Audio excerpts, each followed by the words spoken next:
السلام عليكم ورحمة الله، ازيكم عاملين ايه؟ يا رب تكونوا بخير. انا رانيا رجعت لكم بوصفة جديدة ان شاء الله تعجبكم، من احلى واجمل وصفات الصيف اللي مفيش عليها اختلاف، من الصغير قبل الكبير، واللي كلنا بنستنى الصيف عشان خاطرها.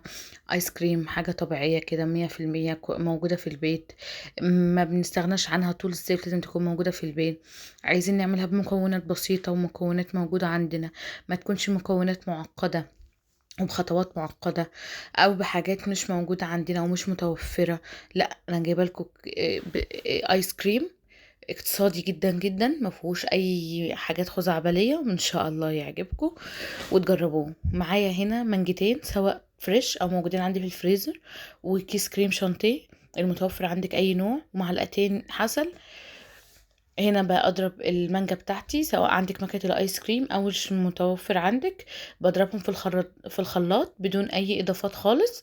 انا عايزاها طبيعيه خالص، مش عايزه اضيف عليها اي حليب او اي ميه او اي حاجه، عايزاها زي ما هي كده. سواء ضربتيها في الخلاط هتصفيها، ضربتيها في الكبه زي ما انا عملت كده، هتضيفي عليها الكريم شانتيه، وتبداي تضربيها بالمضرب وهي متلجه لسه كده، علشان الكريم شانتيه ينفش ويتفاعل معايا. هنا هفضل اضرب فيها لحد ما الكريم شانتيه يديني الفوم اللي انا عايزاه، ويديني القوام بتاعه. المانجا عندي سواء طازه او فروزن بتبقى متلجه، ولو طازه بقطعها وادخلها الفريزر شويه. انا هنا خلاص ضربتها، ببدا اضيف هنا عندي معلقتين العسل، او التحلية زي ما انت عاوزة، بس العسل بيضيف لها قوام كريمي عن افضل من السكر، لان السكر بيخليها محجرة معايا من التلج. عندي هنا اضافة بسيطة، لو متوفرة عندك حطيها، مش متوفرة عندك مفيش اي مشكلة. معلقتين من الحليب المكثف المحلى بتخلي طعمه في حتة تانية خالص، حرفيا حرفيا زي اللي بنجيبه من بره، بس طبعا كريمي اكتر وطعمه احلى بكتير، مفيش اختلاف عليه. بفضل اضرب القوام كام شويه لحد ما العسل والحليب المكثف بتاعي يمتزج مع الخليط بتاعي، واحس انه خلاص القوام بتاعه بدأ يتماسك، والكريم شانتيه خلاص اداني القوام اللي انا عايزاه.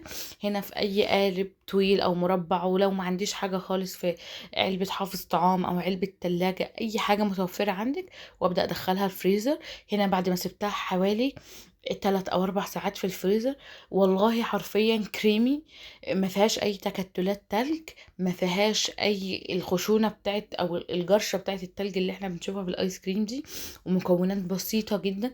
لو مش متوفر عندك كريم شانتيه، اكيد اعمليها بحليب. متوفر عندك حليب، ان شاء الله هنعملها بكذا طعم الفتره الجايه، وهنعملها بطرق مختلفه علشان نرضي جميع الاذواق ونرضي كل الاطراف.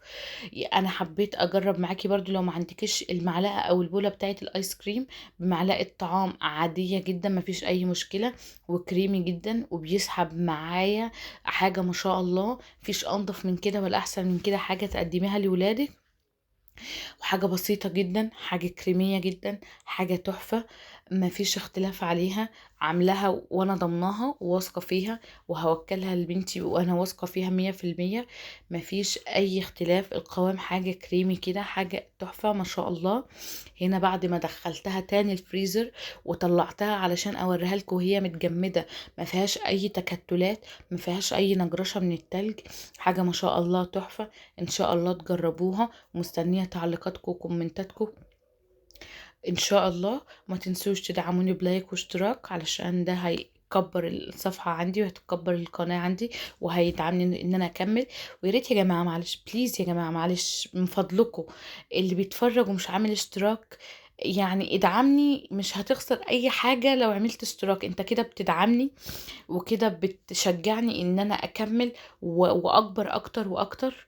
وبنسبة كبيرة جدا كمان من الدول العربية بتتفرج، اكتشفت الموضوع ده. يعني يا ريت اللي يتفرج يعمل اشتراك.